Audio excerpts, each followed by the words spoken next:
ba? Pwede nag-deacons, ang even not the ministers, basta baptize. Ang pagkakalan ni Mano nga ako nag-iusap ang Council of Trent sa Patikanto. Di ba no? Wala ang pagkakalan mo. Ang sabat ni Brad sa ato, klaro po nga wala nag-iusap. Gata ka isa ka sumpingay.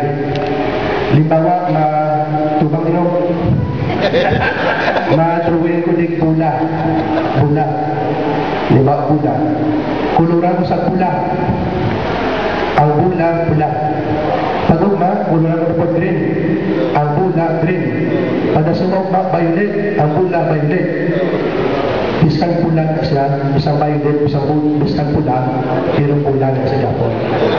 Kung siya ganun, ang essence sa doktrina na ang accidental, so kung accidents, nagibutan mo sa substance o sa essence, at imo matubag, kaya sa may pastoral contest ang pagkinanglan pastoral, imo matubag, pero ang importante na ang essence, ang substance, ang doktrina, pagtulunan na may gindugan ka ng mga butang, sudat pastorally, maka-address sa mga tubag sa panawagan sa panahon. Muna may nga extraordinary because of pastoral reason.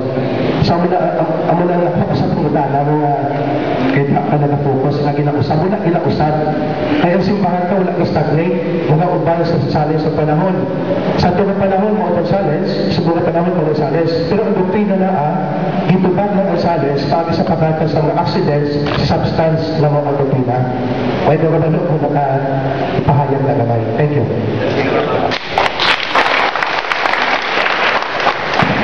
Maraming salamat, Monsignor. Okay. Lain na po. Brother Mon. Ato lang kan. Breton, dito lang sa... Brother Mon, tingali atong Sige, pamutya. Breton. Naapil ato na daan. communicants. Ang mga communicants sa pamutana kanina ni Brother Pio, dapil ato kay nganuman, iya mag-i-premise nga only extraordinary minister para may kitubutan nga katat sa kanay Holy Eucharist sa consecrated nga paan. Nganuman po nga, ako naman yung gibuhat ka, mudawat man po mi. Mudawat man po mi sa Holy Eucharist, ini pangalawat na. Murang ma-appeal ko ato, can you clarify this, Brad Ramon? Ngayon po mukha, ibgaan na. Safety, gini sini. Ayan.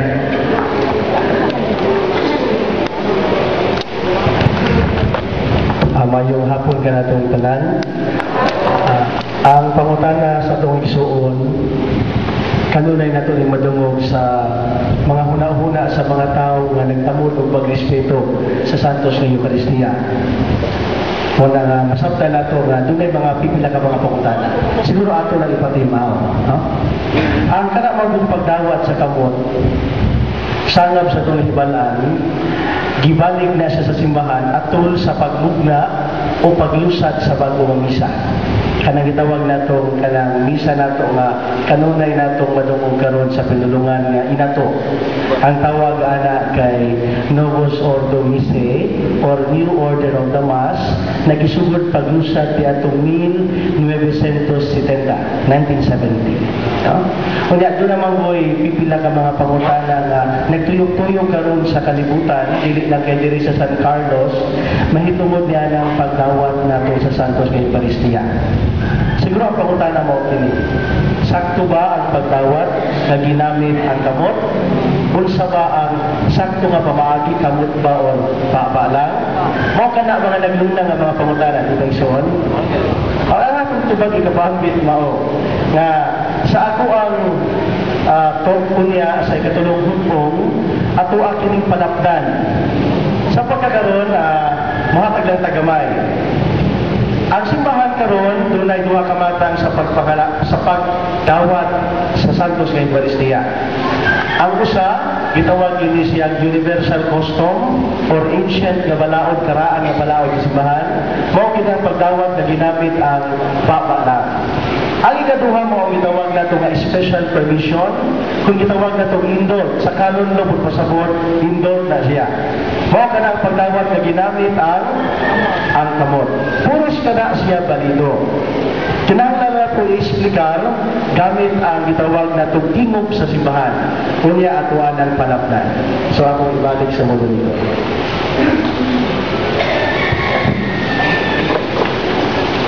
Okay, klaro na po tayo? Klaro pa sa tubig. Okay, another isa Brad Tuntun. Okay, muning kayo kay tako na tayo o hawan na talo. Ambil nama Tuntun.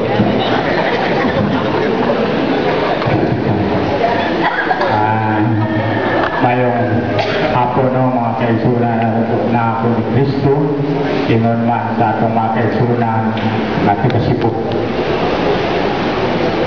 Ako lugsanay na kumo sana sa istorya ang gagawin lugsanay na kumungisi kahit tungkol sa ating pangat. Pero kumungisi lang yun ko, kaya bilang nangyakang puso. Ang kasaysayan sa atong igsuon karon na gipaambit, atong natataw ang kamaturan. Pero ang akong pangutana nagasukad sa kasaysayan sa akong nadunggan. Doon naman ko'y nadunggan sa nagkalain na mga hiyas na ang liminister kuno nasakop sa masunri.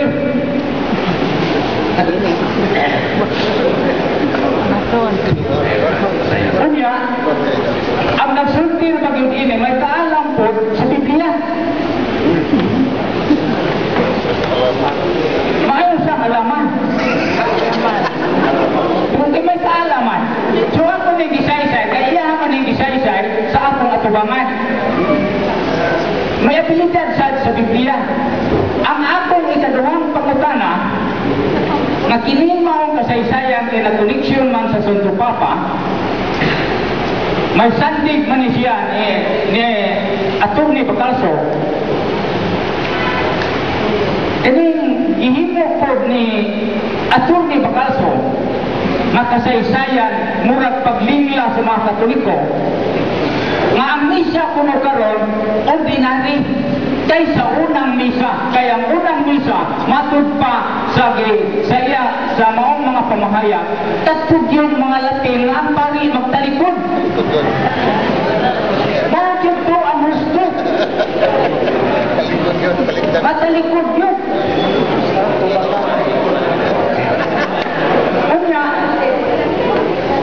kung doon na po ito pagkana, maako na sinati, ugdok na po sa kasulatan, na ang maghimo ni Ginoong Hesus sa maong misa, wala magtalikod sa mga tao kung dili nag-atubang.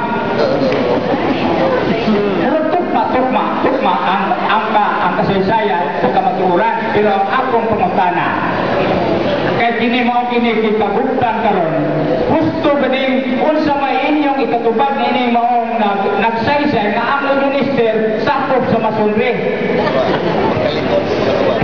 O ang ikaduha, ini magtalikod, mao ba'y gusto magmisa, Latin ang tinulungan, o ang misa karon nga mahimo lang ordinary kay binisaya na yung karo. Romami saya po matana matagal apat.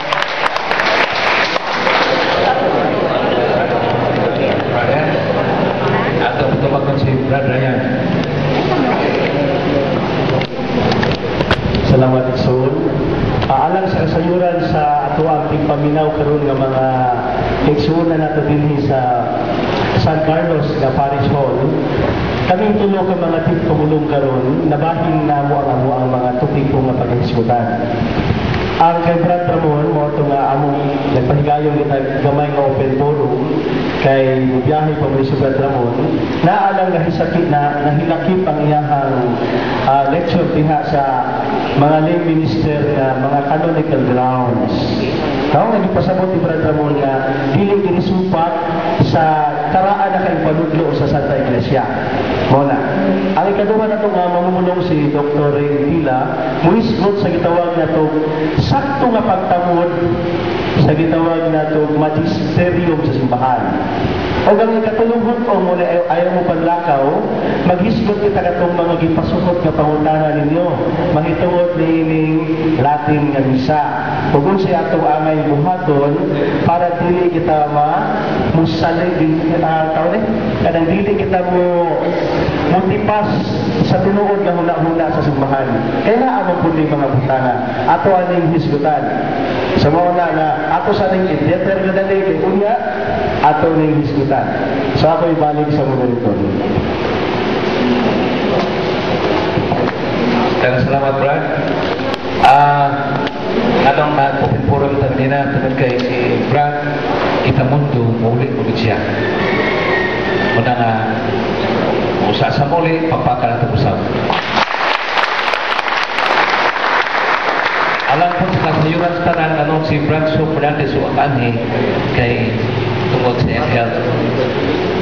Kay iubo siya, ubog at talagubang pa. Muna na sili, ito sa natin. Okay, Anita sa next speaker to be introduced by our very own Brad Antonio Tuni Caldusa. Ayaw na po kanyang tanan. Ang akong ahas karon mao ang pagpaila-ila sa sunod na to na speaker. Kini siya sana siya ka presidente sa Bacolod chapter sa Diocese of Bacolod. Kunya CFD National Auditor. Sana siya ka auditor sa atong national level na Catholic Faith Defender. Niya kadua, kini siya usa ka Doctor of Philosophy. Ngali kanang yung mga pangutana karon matubag na nini gayuna. Major siya sa religious studies. Unya professor sa University St. Lazare sa Bacolod. Unya may son ako na lang nagtulong pagkailaila kay hapit naman ang ato ang takna. Ako ipalila kaninyo ang atong issue na new speaker mao si Brad Ray B. Intila. Atong pataka.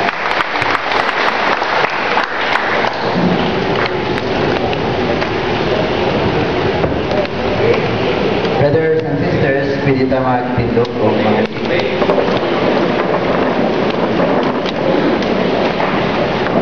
sa alam samahan sa anak sa Espiritu Santo. Amen. Dating ni gugmaong yung may kami karoon tilipon rin sa San Carlos. Bendisyon na kami Ginoo, padalang yung Espiritu Santo aron sa paglamdad sa among tanan, sa pagdasig kanamong tanan. To be obedient to our church established by our Lord and Savior Jesus Christ. Take away from us all worries and anxieties and help us to trust fully in your revelation which was entrusted to the one holy Catholic and Apostolic Church. All this we ask and thank you in the name of Jesus Christ with the Holy Spirit, one God forever and ever. Amen. In the name of the Father and of the Son and of the Holy Spirit. Amen. Mga kaigsunan, ang assignment na ko karon ng hapon mao ang Church Magisterium and Ascent of Faith, no? Ang Magisterium nagpasabot nga magtutudlo, no? Magistra in Latin means teacher or master. O ang Ascent of Faith mao nga kung may magtutudlo kita, kinahanglan kita say yes. Because Jesus Christ is our teacher, and He made the church also our teacher, therefore we need to have an ascent of faith. In Matthew chapter 28, verses 19 to 20, Christ said, "Go and make disciples of all nations. Teach them everything that I have commanded you. And lo, I will be with you even until the end of the world." No? Maski sa kining pinulungan lamang, kitang tanan, we are disciples, no, of Christ, and we are being discipled by the church, which was tasked to teach all things. Siya magtudlo sa tanan-tanan nga butang. No? That's why we trust in the words of Jesus Christ and we trust in the church. To doubt, magpapaling-paling, magduha-duha is to commit sin. So, karong ako na, I am very, very thankful that I am given this task to explain to my brothers and sisters here in San Carlos City concerning our faith. No? Sa Bacolod, murag innocent dito, kaya dili man ni issue sa amo, no? Issue man ni sa mga Cebuano speaking localities in the Visayas and in Mindanao. Kaya matunggan man ang tingog sa disyerto ni Attorney Brother Bacalso, gikan sa Cebu, sa Bohol, ngadto sa Leyte, ngadto sa Mindanao, no? Pero sa Bacolod dili man matunggan, no? That's why sige good ko pasa niini nga mga documents concerning the church, because this is a challenge also to us. Even though this is not a challenge in Bacolod, yet I am challenged to explain to you this afternoon these things. Now, the magisterium is exercised in two ways. Una, the extraordinary magisterium, mao ni ang ecumenical councils, no? Together with the Pope and the bishops. Infallible ni mga kaigsunan. Ingon sa Acts chapter 15 verse 28, ginaingon na it was good for us and for the Holy Spirit to decide upon these matters. Now, sa Old Testament, in Genesis chapter 17, verses 11 to 12, an 8-day-old child shall be circumcised. Kung dili siya ma-circumcised, he will be cut off from his people. Pagkapat yun sa Ginoo. But throughout the Old Testament, walay nagpaundang niya na. Si Jesus Christ wala po nagpaundang niya na. In Luke chapter 2 verse 21, Jesus Christ was circumcised on the 8th day.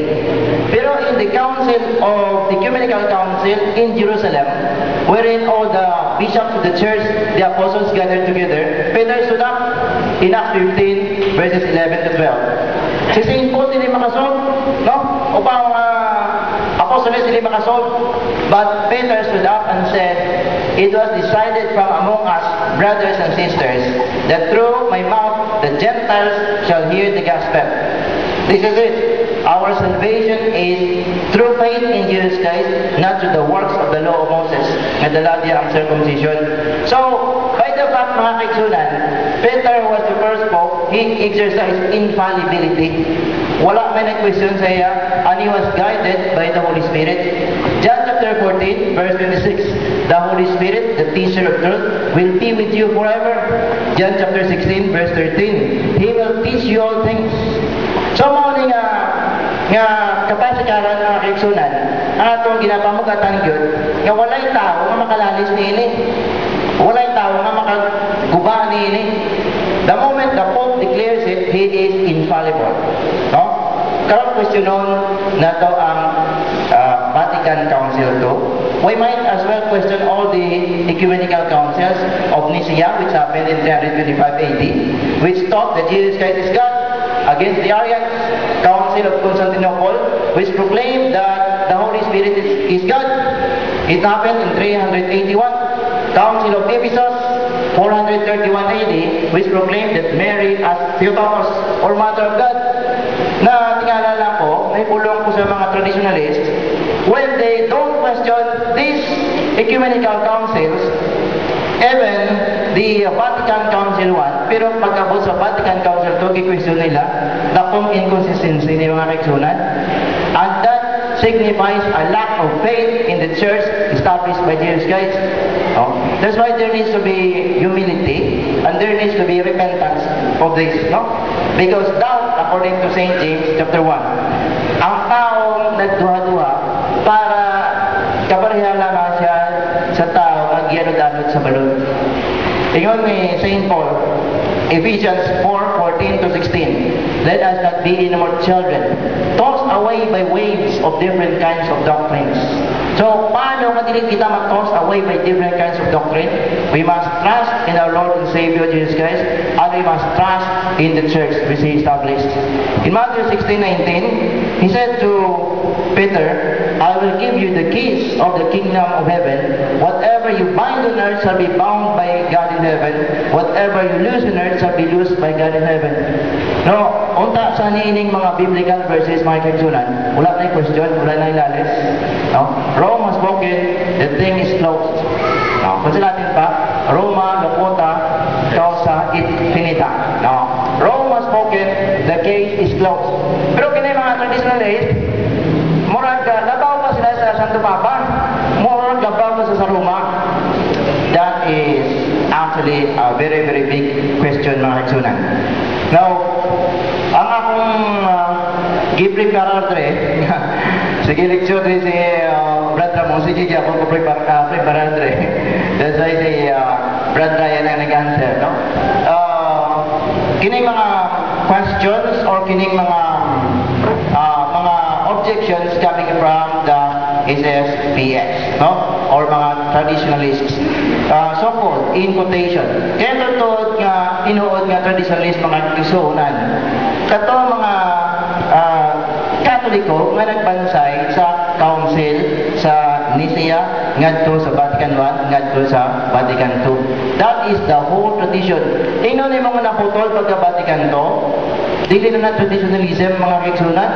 That is dissent, that is rebellion, which happened even in the 16th century. When Martin Luther rebelled against the established tradition and rebelled against the church.